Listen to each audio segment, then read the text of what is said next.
안녕하세요. 오늘도 사연 시내를 찾아주신 모든 분들 환영합니다. 오늘의 사연 소개 바로 시작할게요. 저는 의정부에서 미용실을 운영하고 있는 28세의 여자입니다. 여러분은 살면서 악연이라고 부를 만큼의 연을 맺어본 적이 있으신가요? 저는 슬프게도 행복해야 할 제 결혼 생활에서 악연을 만났습니다. 저와 제 남편의 결혼 얘기를 잠깐 하자면요. 저는 20대 초중반 나이에 지인의 소개로 남편을 만났습니다. 남편은 이남 일녀 중 첫째로 저를 만난 20대 후반의 나이에 벌써 의정부 지역에서 세 곳의 식당을 운영할 만큼 유능하고 요식업에 경험이 많았죠. 남편의 어린 시절 이야기를 들어보자니 아버지는 한 번도 안정된 직장 생활을 하신 적이 없으셨고, 그래서 다섯 식구는 늘 경제적으로 궁핍한 가운데 지냈다고 합니다. 친척들과 지인들의 소개로 간혹 일거리가 생기면 일을 하러 나가기도 하셨지만 대체로는 집에 계셨고, 하교 후 집에 가면 늘 비좁은 집에 술 냄새를 가득 풍기며 전기불 켤 돈도 없다면서 어둠컴컴한 가운데 취해 누워있던 아버지가 자신의 기억 속에 있는 젊은 시절의 아버지의 모습이라고 했습니다. 어머니 역시도 평생을 전업주부로 사셔 직장 생활을 한 적이 없으시고, 아버지가 일거리가 없어 집에 누워 있을 때면 어머니는 가족, 친척, 지인 할 것 없이 돈을 빌려 쓰기 일쑤였고, 때로는 먼 친척까지 찾아가 돈을 빌려와 다섯 식구가 암담한 생계를 이어나갔다고 합니다. 남편은 이 지긋지긋한 가난이 너무도 싫어 중학교 2학년 때부터 알바를 시작해 각종 굳은 일도 마다하지 않고 해냈고, 고등학교 2학년 때 학교를 중퇴한 이후에는 내내 동네의 한 분식점에서 일을 해 생활비를 보탰다고 해요. 그러다가 20살이 되었을 때는 본격적으로 푸드트럭을 렌트해 동네 아파트 어귀마다 이동해가며 순대 내장이며 큐브 스테이크며 각종 음식을 팔았다고 합니다. 남편의 부침성 좋고 친절한 성격과 성실성 덕분에 푸드트럭으로 사업에 필요한 종잣돈을 몇 년 안 되어 모을 수 있었고, 그 경험을 기반으로 고기식당을 시작해 대박을 냈고 2호, 3호점까지 내었다고 합니다. 제가 남편과 교제를 시작했을 때 저는 미용학원에서 소개받은 미용실에 취업해 한참 일을 배우고 있던 때였지요. 저는 나이가 어리기도 했고 남편과 만나면서도 결혼 생각까지 하고 있지는 않았습니다. 그런데 남편은 그렇지가 않았나 봐요. 우리가 만난 지 정확히 2년이 되던 날 남편은 예쁜 카페를 통째로 빌려 자신의 친구들까지 초대해 깜짝 프로포즈를 했습니다. 저는 전혀 예상도 못한 터라 그야말로 진정한 깜짝 프로포즈가 되었고요. 저는 남편의 프로포즈에 예스라고 답했고, 이렇게 우리는 본격적으로 예비 부부가 되었습니다. 얼마 안 있어 남편은 자신의 부모님께 저를 소개해주고 싶다며 나를 잡았고 예비 시부모님을 뵈러 갔습니다. 안녕하세요, 어머님. 처음 뵙겠습니다. 어서 와. 이쪽으로 앉아라. 발목까지 내려오는 긴 홈드레스를 차려입은 시어머님은 제가 깜짝 놀랄 만큼 젊어 보이고 미인이시더군요. 아버님도 풍채가 아주 좋으시고 얼굴에 환한 미소를 띤 여유 있는 모습이셨어요. 어머님은 영국 쿠키라며 커피 한 잔과 함께 내주시며 말을 이었습니다. 하영이라고 했지. 나는 그냥 하영이가 우리 준민이 여사친이라고 생각해. 기분 나쁘게 생각하지 말고 들어라. 어제 그러더라고, 준민이가. 엄마 오늘 집에 있으라고 결혼할 여자친구 인사하러 올 거라면서. 난 뭐 이게 갑자기 무슨 얘긴가 깜짝 놀랐고, 내가 늘 우리 아들 보고 그랬거든. 결혼은 중대사니 생각하고 또 생각하고 결정해야 하는 거라고. 준민이 이제 겨우 30이다. 요즘 세상에 남자들이 누가 30에 결혼하겠다고 서두르니. 준민이가 보기만 어른이지 아직도 뭘 몰라. 그냥 애 같아. 어쩔 때 보면 생각하는 게 그렇단 말이지. 엄마 또 그러네. 내가 뭐가 애 같아. 이제 결혼할 나이지. 뭐 이런 나이도 아니에요. 아니야. 엄마는 말이지. 우리 준민이가 뜻하던 바를 조금 더 달성하고 결혼도 하고 했으면 좋겠어. 너 지금 진행하고 있는 사업에도 매진해야 하고. 엄마, 그거야 결혼하면 하영이가 내조 잘할 거고, 그럼 더 안정되고 사업에 집중하기도 나아요. 너 엄마 말 잘 들어. 다 엄마 인생 경험에서 나와서 하는 얘기야. 특이한 엄마와 아들이었습니다. 저는 예비 시부모님께 인사드린다고 와서 소파에 멀뚱히 앉아 두 사람이 티격태격하는 걸 원치 않게 구경하고 있었어요. 하여튼 하영이 오늘 왔으니 쿠키랑 커피 마시고 가. 친구 온다는 말을 어제 갑자기 들어서 뭐 식사 준비는 못했어. 엄마, 뭐 언제는 엄마가 식사 준비하나? 늘 내 가게 와서 드시면서 뭐 새삼스럽게 그래요. 야, 얘는 친구 앞에서 못하는 얘기가 없어. 아우, 정말 얘 왜 이러나 몰라. 어머님은 아들을 살짝 흘겨보며 혀를 찼죠. 저는 겉으로는 티내지 않았지만 사람 불러놓고 이게 뭐 하자는 얘기지 싶어 조금은 어이가 없었습니다. 그날 시어머님은 당신 할 말을 다 마치고선 친구와 약속이 있다면서 외출하셨고요. 그날 저와 남편은 카페로 자리를 옮겨 결혼에 대한 이야기를 더 나누었습니다. 오빠, 나 솔직히 프로포즈까지 받고 약혼녀로 오늘 부모님께 인사드리러 간 거였는데 어머님이 여사친이라고 생각한다고 하셔서 좀 의아했어. 어머님은 오빠가 빨리 결혼하려는 걸 반대하시던데 앞으로 어떻게 할 생각이야? 에이, 우리 엄마 처음 만나면 다 사람들이 가까이 가기 어렵다, 차갑다 그러면서 어려워해. 걱정 마. 우리 엄마 이상한 사람 아니야. 몇 번 만나면 괜찮아져. 오빠, 우리 결혼 너무 서두르지 말자. 어머님은 오빠가 결혼을 성급하게 서두른다고 생각하시던데 그 말을 듣고도 모르는 척 계속 밀어붙이고 싶지 않아.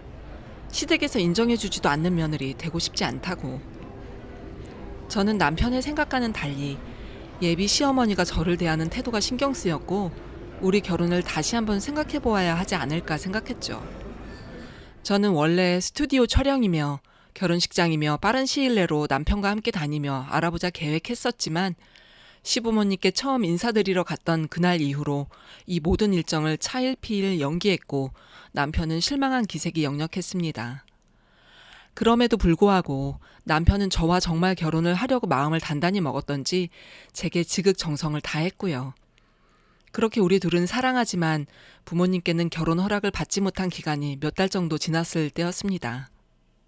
하루는 감기 몸살 기운이 심하게 느껴져 일도 못 나가고 누워있는데 느낌이 아무래도 좀 이상했죠. 그래서 동네 약국에서 임신 테스트기를 사와 검사를 한 결과 임신이었습니다.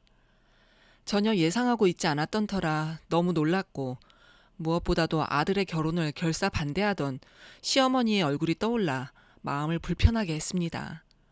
저는 남편에게 연락을 하였죠. 오빠, 나 임신했어. 뭐라고? 나 임신했다고. 이제 우리 어떻게 해야 해? 임신했다고? 뭘 어떻게 해, 어떻게 하긴. 결혼해야지. 신난다. 나 이제 아빠 되는 거지? 너 어디야? 내가 지금 바로 갈게. 남편은 제 예상과 달리 자기도 이제 아빠가 된다며 너무도 좋아했고요. 이때부터 남편은 부모님 의사와는 상관없이 결혼을 진행시켰습니다. 저는 다시 예비 시부모님이 되실 두 분께 찾아가 정식으로 인사를 드렸습니다. 예상은 했었지만 시어머님은 우리 두 사람의 결혼을 매우 못마땅해 했고요. 내가 너 전에 우리 집에 왔을 때 분명히 얘기했을 텐데 우리 준민이 결혼해서 가정을 이루는 것보다 그 전에 해야 할 일이 많다고. 그래서 내가 너 우리 준민이 곁에서 그냥 여사친처럼 지내라 했지. 여자가 돼서 재문 간수도 하나 제대로 못하고 이게 뭐 하는 거야. 엄마 뭐 하는 얘기야. 임신했다고 축하받아야 할 판에 꼭 그렇게 하영이 불편하게 해야겠어요? 임신한 게 뭐가 잘못한 건데, 응? 어차피 나는 엄마가 찬성하든 반대하든 하영이랑 결혼하려고 했어. 이제 그만해요 좀. 야, 너는 결혼도 하기 전에 첫 편을 드니? 결혼까지 하면 아주 가관이겠다. 이래서 자식 잘 키워놔도 소용없다는 말이 있나 보다. 어머님 죄송해요. 저 결혼하면 오빠한테도 잘하고 어머님 아버님께도 며느리로 부끄럽지 않게 열심히 할게요. 저는 전에 겪어보지 않은 이런 상황에서 어떻게 해서라도 어머님의 심기가 불편한 걸 좀 달래드리고 싶었나 봐요. 임신까지 했으니 내가 무슨 말을 해도 결혼할 거니 여기까지만 하겠다. 그러나 명심해. 우리 준민이 너랑 한 결혼으로 인해서 사업에 소홀하고 본인이 여태껏 그려오던 꿈을 이루지 못하게 된다면 너한테 책임이 있다는 걸. 엄마, 그게 뭐 하는 얘기야. 그만해요, 이제. 이 모자에 그치지 않는 티격태격에 게다가 이제는 저를 가운데 두고 하는 말이라 참 불편한 시간이었습니다. 어찌저찌 우여곡절 끝에 상견례도 마치고 우리 두 사람은 신혼집을 어떻게 할까 상의 중이었는데 남편이 뜻밖의 말을 꺼냈습니다. 하영아, 너도 알지만 내가 서울 쪽에 오픈하는 레스토랑 있잖아. 그게 지금 예정대로라면 우리 결혼하고 한 3개월쯤 있다가 오픈인데 규모가 좀 크다 보니 대출받은 것만으로는 사업 비용이 부족해서 그동안 우리 전세 자금 모아둔 걸 급한 대로 좀 써야 될 것 같아. 너 불편해할 걸 내가 모르는 건 아닌데 우리 딱 1년만 부모님 집에서 같이 살아야 할 것 같은데 어떻게 생각해?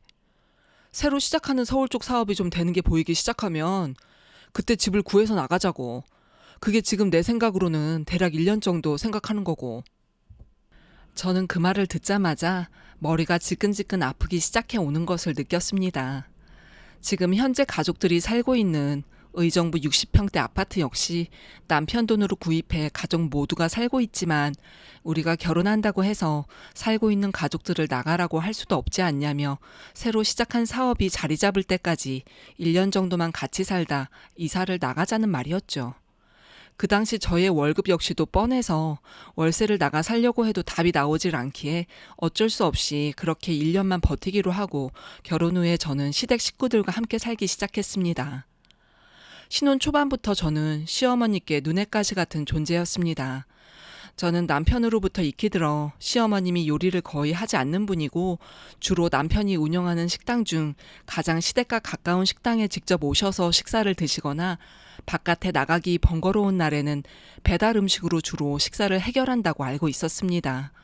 남편 역시도 주로 자신이 운영하는 식당 중에 방문 시간 맞는 곳에서 식사를 해결하고는 했죠. 시어머니는 우리가 신혼여행에서 돌아와 시댁에서 생활하기 시작한 그 다음 주에 저를 불러 이렇게 말씀하시더군요. 하영아, 너 지난주에 보니까 너 퇴근하고 들어오면 8시 반쯤 되는 것 같던데 보통 그 시간에 퇴근하는 거 맞니? 네, 보통은 8시에서 9시 사이에 퇴근하는 것 같아요. 특별히 늦게 예약하고 온 손님이 있지 않은 이상에는요. 그래. 그럼 너 퇴근한 다음 저녁 식사 준비하기는 쉽지가 않겠다. 그렇지?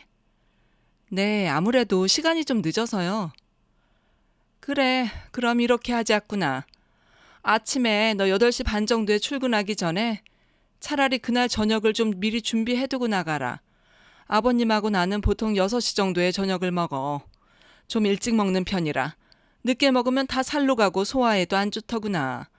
너 늦는다고 우리가 기다리면 너도 부담되고 우리도 매번 기다릴 수는 없으니 아침에 준비하는 게 낫지. 그렇지? 그리고 동생들은 그냥 내가 아침에 준비만 해놓으면 자기들이 왔다 갔다 하면서 차려 먹을 테니 매번 너 집에 있다고 해서 차려주려고 신경 쓸 필요 없다. 그렇게 우리 융통성 없고 사람 피곤하게 하는 사람들 아니니까. 알겠지? 저는 너무 난감했습니다. 그러니까 저보고 날마다 5식구 음식을 차리라는 거예요. 그것도 출근하기 전에 아침에요. 어머님, 죄송한데 그건 좀 어려울 것 같아요. 저도 아침에 출근하려면 준비도 해야 하고요. 또 그 다음날 음식 준비하려면 퇴근하면서 매번 장을 봐와야 한다는 건데 일 끝나면 정말 피곤해서요. 대신 제가 주말에는 장을 봐서 음식을 좀 준비해 놓을게요. 어머, 예, 그게 무슨 말이야. 그럼 우리는 주중에 뭘 먹으라는 건데. 네가 양심이 있으면 그렇게 하면 안 되지. 나도 너 결혼하고 이렇게 우리 집 들어와서 부대 끼고 사는 거 불편해. 그래도 아들 내외이니 우리 가족들 불편한 거 모두 감수하고 그렇게 하라고 고민 끝에 허락한 건데. 네가 그렇게 나오면 어떡해. 네 생각을 말해봐. 우리는 주중에 식사를 어떻게 먹으면 되겠는지. 어이없어서 말이 안 나왔어요. 시어머니는 제가 결혼 전에 몇 번 목격했던 엄마와 아들 사이의 티격태격을 이제 저에게 하고 있었습니다. 시어머니가 원하는 대로 가족들의 식사를 날마다 준비하고 출근하는 건 불가능해 보였습니다. 임신 중이어서 몸도 평소 같지 않은 데다가 결혼 전에는 대부분 엄마가 해서 택배로 보내주시는 음식만 먹고 살아서 요리에는 문외한이기도 했고요. 그렇다고 시어머니에게 다시 또 그렇게 못하겠다고 했다가는 어떤 분란을 감수해야 할지도 걱정이었거든요. 저는 고민 끝에 답이 안 나와 그날 저녁 퇴근한 남편에게 어머님과 있었던 일을 말했고요. 남편은 펄쩍펄쩍 뛰었어요. 그리고는 제가 날 밝을 때 얘기하자며 말리는 건 듣지도 않고 바로 안방으로 건너가 TV 드라마를 보며 쉬고 있는 시어머니에게 따지더군요. 엄마, 하영이한테 아침에 출근 전에 그날 저녁 식사 준비해놓고 나가라고 했어요? 침대 헤드보드에 베개를 괴고 우아한 포즈로 TV를 시청하던 어머님이 천천히 일어나 거실로 나오더군요. 윤기가 흐르는 발목까지 오는 슬립 드레스 잠옷과 가운까지 걸치고 말이에요. 응, 그게 왜? 뭐가 문젠데? 엄마, 하영이 아침에 출근하느라 바쁘고 저녁에 퇴근하고 나서는 힘들어서 녹초돼서 온단 말이에요. 그리고 지금 임신해서 얼마나 몸이 무거운데 식구들 밥을 준비를 해. 엄마 아버지 그동안 하시던 대로 제 가게 와서 드세요. 맨날 그렇게 지내왔는데 왜 새삼스럽게 그래. 그리고 준수랑 준이는 지들이 원래 잘 알아서 먹고 다니는데 뭘 하영이더러 밥을 준비하래. 하던 대로 각자 해먹으면 되지. 이제 며느리를 데리고 사니 며느리가 해주는 밥 먹는 게 당연하지 그럼. 나보고 평생 식당 반반 먹으라는 거야? 나랑 아빠도 사 먹는 음식 지겨워서 정성이 담긴 며느리가 마련해준 식사 좀 해보자고. 그게 뭐가 잘못됐는데? 그리고 하영이 너도 뭐가 됐든 밥은 먹고 살 거 아니야. 그거 양만 좀 많이 하라는 건데 그게 뭐가 그렇게 힘들어. 아유 진짜 엄마 이제 그만해. 야, 하영이 너 그리고 생각하니까 웃기네. 아까 나랑 저녁에 나눈 대화를 남편 왔다고 그새 쪼르르 달려가서 잃은 거야? 내가 며느리 무서워서 어디 이러고 살겠니? 생각하니까 괘씸하네 진짜. 그리고 미용사 월급 적다면서 그 얼마 되도 않는 월급 받자고 하루 종일 나가 있으면서 그 핑계로 시부모님 밥도 안 챙기고 진짜 왜 그래? 엄마 그만해. 1년만 좀 서로 참고 조용히 살자고. 아니면 이 집 부동산에 내일 당장 내놓을 거야. 여기서 돈 빼서 우리 둘 살 집 알아보고 남은 돈으로 엄마도 다른 데로 가서 따로 살던지 하자고. 나 진짜 지금 일주일같이 살았는데 이게 이렇게 힘들 일이냐고. 그러게 내가 뭘 했어. 너 안 그래도 사업 때문에 신경 쓸 거 많은데 결혼하면 분명히 후회할 거라 했잖아. 후회 안 해. 됐냐고. 후회 안 한다고. 저는 그날 알았어요. 어떻게 해서든 빨리 나가서 따로 사는 것만이 답이라는 거를요. 저는 시어머니와 가능한 논쟁을 피하려 주말에는 배가 불러오는 무거운 몸을 이끌고 간단하게라도 음식을 준비해 놓았고요. 시간이 있을 때는 거실 청소며 허드렛일이며 불평하지 않고 집안일을 했어요. 1년만 참자 생각하면서요. 그렇게 시간이 흘러 출산일이 되었습니다. 15시간이나 되는 진통을 견뎌내고 아들을 품에 안았을 때의 감격은 지금도 잊을 수가 없습니다. 그런데 출산 직후의 아기 검진에서 저희 부부는 청천벽력 같은 이야기를 듣게 되었습니다. 우리 아기 심장의 몇 군데에 막혀 있어야 할 부분에 구멍이 있다는 거였습니다. 전에는 한 번도 들어보지도 못했던 심실중격 결손이라는 병명이었고 선천적 소아 심장병 가운데 하나라고 하더군요. 왜 하필 우리 아기에게 이런 병이 생겼을까 너무도 미안하고 어린 아기가 숨을 원활히 쉬지 못하여 할딱거리는 모습을 보는 것은 상상할 수도 없게 괴로운 일이었습니다. 대부분의 부모들이 그렇겠지만 제가 아픈 것보다 훨씬 더 고통스러웠죠. 저는 출산 후 몸조리도 제대로 하지 못한 채 태어난 지 얼마 안 되어 팔뚝보다도 작은 우리 아기가 수술대에 오르는 것을 보아야 했습니다. 아기는 숨이 차 괴로워서 울다 지쳐 눈물도 말라 꺼이꺼이 하면서 마른 울음소리를 내고 있었고요. 그걸 지켜보는 우리 부부는 너무도 안타까워 아기의 생사의 갈림길에서 함께 조용히 눈물을 훔치고 있었습니다. 부산에 살고 계시는 친정엄마는 제가 출산하려 병원에 들어올 때부터 멀리에서 와주셨고 아기의 병을 알게 되시고는 너무도 안타까워 하시며 병원을 떠나지 않으셨습니다. 시부모님은 아기가 태어나고 나서 수술을 해야 한다고 해서 남편이 정신없이 이리저리 수속 절차 밟으려 뛰어다니고 있을 때 오셨습니다. 아이와 함께 있는 저에게 오자마자 시어머니가 한 첫 마디는 이랬습니다. 애기가 누구 닮아서 심장이 안 좋대니? 우리 준민이는 심장 튼튼하거든. 너 심장 안 좋니? 제가 아니라고 말하며 계속 울자 뱉은 한마디를 저는 평생 잊을 수가 없을 겁니다. 얘야, 그렇게 지나치게 슬퍼하지 말아라. 혹시 수술이 잘못되어 애가 어떻게 되더라도 다시 낳으면 되잖니. 애는 언제든지 또 낳을 수 있으니까 말이다. 야, 나랑 아버님은 오늘 아침부터 여태까지 한 끼도 못 먹어서 너무 힘들어서 쓰러지겠다. 오늘은 이만 갈 테니 나오지 마라. 우리 그렇게 사람 피곤하게 하는 사람들 아니다. 저는 너무 기가 막히고 화가 나서 할 말을 잃었습니다. 이게 위로라고 하는 말인가요? 수술이 잘못되면 언제든지 다시 나오면 된다고요? 아기의 생사 갈림길에서 너무도 고통스러워하고 있는 제게 하는 위로랍시고 이런 말을 하다니 진작에도 알았지만 시모가 참으로 이기적이라는 것을 다시 한번 알게 되었습니다. 골프 치다 온 복장 그대로 두 사람이 나타난 걸 보면 아침 일찍부터 골프 치고 식사도 하고 오고 싶은 걸 아픈 아기 보러 와야 해서 골프만 치고 끼니를 굶고 병원으로 바로 오게 되어 좀 억울하신 모양입니다. 그날 밤 수술하러 들어간 아기를 기다리면서 저희 부부는 뜬 눈으로 밤을 지새웠습니다. 다행히 아기의 수술은 성공적으로 잘 되어 얼마 후에 퇴원하여 우리는 시부모님과 함께 살고 있는 집으로 다시 들어가게 되었습니다. 남편도 제게 들어서 시모가 아픈 아기를 앞에 두고 어떤 망언을 했는지는 알고 있었고요.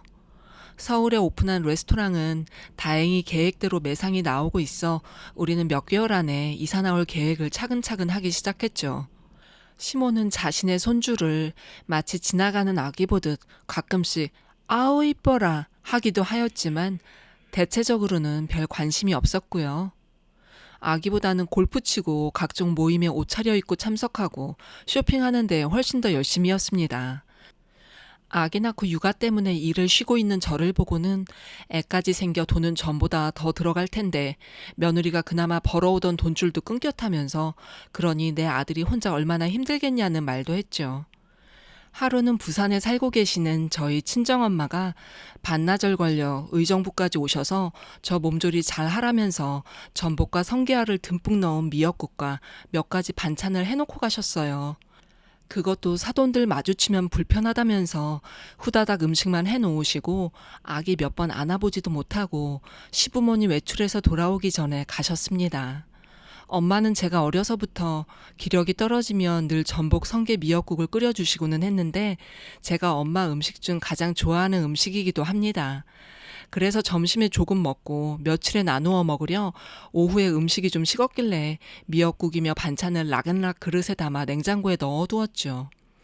그리고는 저녁나절에 아기와 잠깐 잠이 들었다 깨었는데 일어나 보니 해진 저녁 시간이었습니다. 시계를 보니 생각보다 시간이 많이 되어 저녁 8시였죠. 서둘러 거실에 나가보니 거실 불은 컴컴하게 꺼져 있었어요. 시부모님은 외출해서 돌아오신 듯 안방문은 닫혀 있었지만 문틈으로 방안 불은 켜 있는 것이 보였고요. 주방으로 가 불을 켜고 보니 설거지가 가득 쌓인 채 식기세척기에 넣는 것조차 되어 있지 않았고요. 한숨을 푹 쉬며 냉장고를 열어본 저는 놀라지 않을 수 없었습니다. 구석구석 아무리 찾아보아도 낮에 엄마가 해주고 가신 음식들은 어디에도 없었어요. 다시 싱크로 가서 살펴보니 음식이 담겨있던 락앤락 그릇들이 모두 비워져 싱크 안에 널브러져 있는 것을 보았습니다. 제가 주방에서 계속 왔다 갔다 하니 거실 불을 켜고 안방에 있던 시어머니가 나오셨어요. 예, 너 피곤해서 애기랑 자는 것 같길래 안 깨우고 그냥 우리끼리 먼저 저녁 먹었다. 자는 며느리 깨워서 밥 차려달라고 할 정도로 우리 꽉 막힌 사람들 아니야. 네, 어머님, 여기 반찬은 모두 드신 거예요? 응. 웬일로 네가 우리 먹으라고 각 잡고 준비했는지 꽤 먹을만하게 해놓았더구나. 음식량을 많이 해놓았길래 오랜만에 우리 동생들 불러서 집밥 좀 먹였어. 그것 봐라. 너 아무리 음식 안 해봐서 못한다만 하지 말고 오늘같이만 좀 앞으로도 부탁한다. 하니까 괜찮게 하더만. 그리 엄살이니. 어머님, 그거 저희 친정 엄마가 해주고 가신 음식이에요. 저 산후조리도 제대로 못했다고 미역국 특별히 많이 끓여주고 가신 거예요. 저 저녁도 안 먹고 자고 있는데 어떻게 그렇게 조금도 안 남기고 이모님들까지 불러서 다 드실 수가 있어요. 저 역시도 이런 말을 시모에게 하고 있는 이 상황이 너무 싫었고요. 먹을 것 가지고 그런다고 치사하다라고들 생각하실 수도 있겠지만 정말 오랜만에 멀리서 오셔서 반찬을 손수 만들어주신 친정 엄마를 생각하면 저에게는 너무도 귀한 음식이고 아껴 먹으려 했던 것인데 저녁에 저는 뭘 먹으라고 조금도 안 남기고 모두 먹어 치울 수가 있는지 화가 났습니다. 어머나, 얘 좀 봐. 이미 다 먹어서 배에 들어간 걸 어쩌자고 시엠이 민망하게 그런 말을 하는 건데 너희 엄마가 그러시든 시어머니는 주지 말고 너 혼자 몰래 아껴 먹으라고? 아니에요. 당연히 같이 드시라고 하셨어요. 어머님이 냉장고 열어보시고 제가 한 음식이라 생각하셨다고 해도 저 저녁에 먹을 거는 남겨두셨어야 하는 거 아니냐고요. 저는 이 집 가족도 아니냐고요. 저는 분통을 터뜨렸습니다. 그만해라 얘. 정말 왜 이래? 너 잘할 때 그렇게 못 먹고 살았니? 저는 어이가 없었습니다. 그리고 더 이상 말할 기운도 없어 그날은 그렇게 지나갔죠. 그로부터 한 3개월 지났을 때 우리는 마침내 이사 나갈 준비가 되었고 몇 주 후면 이사 가기로 모든 것이 예정대로 움직이고 있었어요. 그런데 저는 어느 날인가부터 남편의 안색이 매우 안 좋은 것을 알아차렸습니다. 남편은 말수도 눈에 띄게 줄어 있었고 기운 없이 축 늘어져서는 퇴근하고 집에 와서도 슬픈 얼굴이었습니다. 왜 그러냐는 저희 질문에는 아무 일도 아니라고만 했어요. 그러다가 우리가 이사 나가기 일주일 전의 일이었습니다. 남편이 이사 준비로 모처럼 집에 있는 날이었는데 아침 식사 후에 방에 아기와 함께 있는데 거실에서 옥신각신 하는 소리가 들려왔습니다. 무슨 일인가 나가보니 남편은 얼굴까지 시뻘개져 서서 열을 내고 있었고요. 시모는 소파에 다리를 꼬고 앉은 채로 어이없다는 표정을 하고서는 남편을 올려다보고 있었습니다. 내 말이 뭐가 틀리면 말해보라고 아들. 너희 여태 거저 컸니? 우리가 여기까지 오기까지 엄마 아빠가 얼마나 그간 고생이 많았니? 그런데 그렇게 힘들게 살았는데 나랑 아빠 명의로 된 거는 하나도 없고 앞으로 어떻게 살라고. 너도 결혼하고 아들 낳고 나서 엄마 아빠 생활비도 정같이 못 챙겨주고 그러니까 어차피 엄마 아빠가 계속 살 집인데 왜 명의를 못 옮겨줘. 세금 문제 때문에 그러는 거면 아니면 그냥 팔아서 현찰로 주던지. 엄마는 그렇게 돈밖에는 몰라요? 나는 엄마한테 어떤 존재예요? 나는 엄마 아빠한테 집 사주고 생활비 책임지고 동생들 대학 등록금 용돈 전부 책임져야 되는 돈 버는 기계냐고요. 엄마 솔직히 말해보세요. 우리 어렸을 때 생활 힘들어서 너구리 라면 하나 가지고 5식구 한 입씩 먹을 때 엄마 아빠는 우리 3남매를 위해서 뭘 해줬어요. 아빠는 가장의 책임 한번 제대로 한 적 없는 알코올 중독 사회 부적응자에 엄마는 우리 먹여 살린다고 나가서 일 한번 하신 적 있냐고요. 다른 사람들 앞에 가서 돈이나 빌려다 쓰고 내가 중학교 때부터 알바해서 번 돈 달달이 빌린 돈 갚는데 다 썼잖아요. 내가 왜 고등학교도 졸업 못하고 중퇴했는데요. 엄마가 나더러 돈 벌어서 우리 집안을 일으켜야 한다고 해서였어요. 엄마가 이 집 사는데 1원이나 보태줬어요. 그런데 이게 왜 엄마 아빠 집이에요. 그동안 꾹꾹 눌러 참고 인내해 왔다고요. 엄마가 용돈 적어질까 내가 버는 돈 와이프랑 자식한테 갈까 신경 쓰여서 결혼 못하게 할 때도 모른 척 하려 했고요. 그리고 갓난 아들이 생사를 오갈 때도 내 재산 물려받을 아들이 없어질 걸 생각하니 그리 기분이 좋던가요? 이 애가 뭘 잘못 먹었나 갑자기 안 하던 말까지 꺼내고 왜 이래? 이 새끼가 오냐오냐 하니까 못하는 말이 없어. 그게 무슨 개 같은 소리야. 엄마, 이제 정말 우리 솔직해집시다. 아들도 태어났고 해서 2주 전쯤 생명보험 가입하려고 알아보던 중에 우연히 엄마 아빠가 내 이름으로 내 허락도 안 받고 생명보험을 9개나 가입했다는 걸 알게 됐어요. 저 사망 시에 수십억 보험금 모두 엄마가 수혜자로 돼 있더군요. 물론 내가 준 용돈으로 거액의 보험료도 냈을 거고. 준민아, 너 그거는 오해야. 너 결혼하고 나서 엄마랑 아빠랑 고민 많이 했어.